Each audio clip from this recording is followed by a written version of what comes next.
apakah bisnis MLM itu bagus atau enggak sih, atau tipu-tipu? Dan gimana caranya memilih MLM yang tepat untuk menjadi sarana atau partner bisnis kamu? Cek di video hari ini ya teman-teman.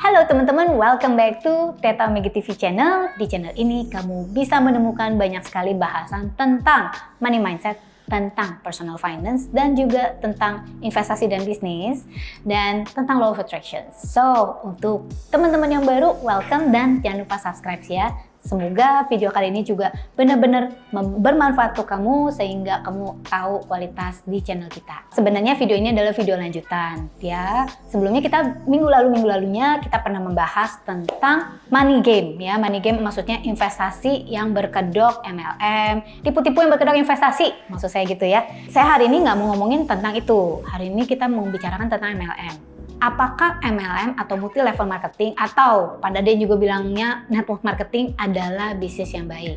Dulu saya juga ikutan MLM ya. Waktu itu saya masih kecil lah, masih remaja. Ditawarin sama teman. Pendapat pribadi saya teman-teman, menurut saya MLM itu model bisnis aslinya itu bagus ya. Bagus dalam arti ketika saya masuk MLM ya, di beberapa MLM saya bisa belajar banyak, terutama buat teman-teman yang masih baru cupu di nggak pernah kerja gitu ya, ataupun misalnya kepingin coba bisnis ya. MLM yang saya ikuti waktu itu kebetulan dia memiliki program pelatihan yang sangat baik sekali. Nah, jadi ini nanti akan masuk ke kriteria kamu memilih MLM yang oke ya teman-teman. Nah, jadi di MLM itu kalau MLM yang benar, itu dia mengajari kamu banyak banget hal. Satu, ngajarin nggak tahu malu gitu ya. Aku langsung ngomong aja, alias mengajari mental ya. Jadi yang paling susah itu awalnya tuh kalau misalnya kita mulai bisnis itu adalah banyak gengsi gitu loh teman-teman. Di MLM ini waktu saya ikutan itu saya benar-benar belajar gimana membuang semua gengsi ya. Walaupun tetap malu dan itu, tapi biasanya kan kita tuh diliatin tuh kalau lagi prospecting ya. Dulu mah nggak ada yang namanya, mana ada sih yang namanya internet waktu awal ya. Saya tuh hunting prospek baru itu waktu keluarga dan teman-teman sudah habis, saya huntingnya tuh di mall teman-teman.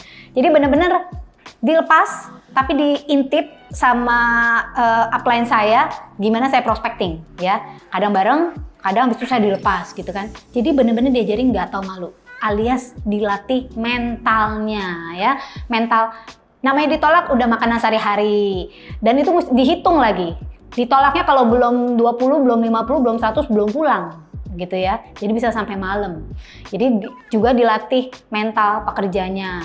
Apakah MLM bagus atau enggak? Ini saya balik-balik lagi sih teman-teman.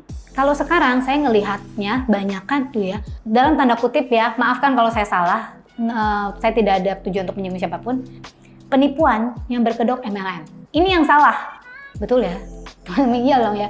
Jadi istilah kata tuh investasi atau dia mengiming-imingi sesuatu tapi berkedoknya MLM. Tujuannya untuk bisa mendapatkan sangat banyak orang ya, mengumpulkan dana sebanyak itu. Nah, itu udah pasti salah. Jadi, tapi kalau MLM yang sebenar-benarnya itu bagus. Nah, jadi sekarang kita yang perlu pintar-pintar. Kalau memang kamu bertujuan untuk memilih MLM sebagai salah satu batu loncatan kamu, apa sih yang kita perlu pilih ya? Apa yang kita perlu perhatikan? Satu nih ya teman-teman, apa ada produknya apa enggak? Nah ya, ada produknya apa enggak? Dan produknya itu kedua, kamu harus benar-benar suka dan percaya dengan produknya, alias produk itu kamu percaya kualitasnya, kamu percaya bahwa dibikin dengan baik, harganya wajar dan masuk akal untuk kamu, dan artinya juga orang lain juga akan melihat bahwa ini wajar dan masuk akal untuk saya ya. Jadi yang saya lihat pasti pertama, apakah produknya bagus atau enggak ya, apakah itu masuk akal untuk saya apa enggak. Yang kedua yang juga kita perlu lihat adalah siapa manajemen di baliknya ya, pengelolanya itu siapa, apakah orang-orang yang bisa dipercaya atau enggak. Sometimes biasanya kalau apalagi kalau MLM lokal itu banyak kan pencitraan ya, pencitraan istilah kata ini orang kita sebenarnya nggak kenal tapi dia tuh citranya dibikin-bikin. Hati-hati ya, hati-hati. Saya nggak selalu bilang kalau MLM luar negeri itu juga selalu bagus. Kebanyakan karena memang model bisnis MLM itu berasal dari luar ya teman-teman. Kebanyakan bagus, tapi yang biasa itu yang udah lama-lama. Nah, balik-balik lagi motivasinya. Apa motivasi kamu? Yang ketiga, waktu itu motivasi saya itu tujuannya itu belajar sebanyak-banyaknya. Karena waktu kamu masih sangat muda, itu tujuan kamu. Jangan bertujuan untuk cari duit dulu, tapi bertujuan untuk belajar dulu.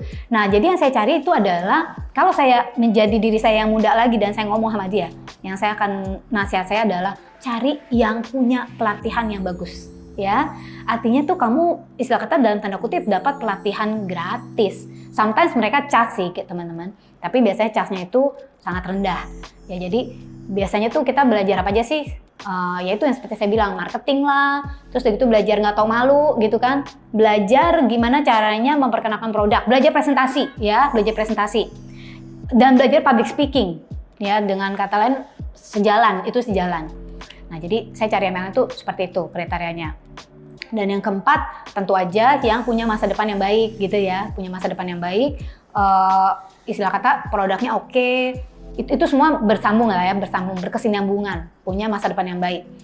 Nah, apakah kamu akan menjadikan MLM itu sebagai istilah kata dasar untuk nanti kamu membangun kehidupan kamu atau enggak? Itu balik-balik lagi terserah gitu ya, terserah.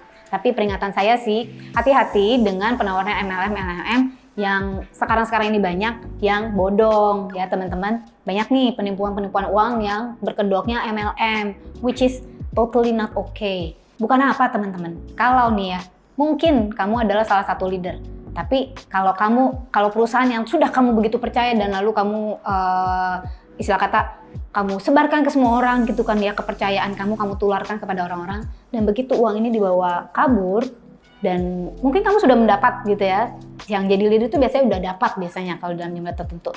Tapi maksudnya semua orang yang dibawa kamu yang sudah percaya sama kamu, bahkan ada istilah downline, upline kan. Downline yang jauh yang nggak pernah connect sama kamu, apa nggak ikut sama-sama mengutuk kamu? Istilah kata merasa ditipu. Nah, karena itu kenapa saya ngomong ini? Karena saya juga pernah kena. Saya untungnya bukan jadi leader di situ, tetapi ya saya melihat betapa maksudnya semua orang benci sekali gitu loh. Iyalah, siapa yang nggak suka uangnya, bahkan ada yang sampai miliaran itu kena tipu habis-habisan ya. So hati-hati teman-teman untuk milih MLM kalau memang itu adalah jalan yang kamu pilih untuk belajar bisnis dan untuk mengembangkan hidup kamu. Hati-hati ya teman-teman. Ingat teman-teman, ada yang namanya happy money, unhappy money. Tonton video kita ya teman-teman tentang happy money, unhappy money. Unhappy money itu kalau uang kita terima dari orang tapi dengan kebencian dan bisa kata kita dikutuk-kutuk. Nah itu energi itu benar-benar nggak bagus dan bisa pengaruhi masa depan kamu juga. Oke, lebih banyak hal tentang itu, tentang energy of money or what, check our other video teman-teman, dan jangan lupa subscribe di channel ini karena kita nggak akan berhenti sampai sini, pasti banyak sekali ngomongin tentang money di masa depan. Oke, saya dengan Clara Angelin, thank you for watching this video. Untuk kamu tahu lebih banyak tentang energy of money, kita juga ada workshopnya yang bagus banget menurut gue, gitu kan ya, tentang money mindset juga. Dan kamu perlu ikutin, cek infonya di sini, oke, WA ke sini. Saya dengan Clara Angelin, thank you for watching this video. Don't forget to live extraordinary and live your life to the fullest.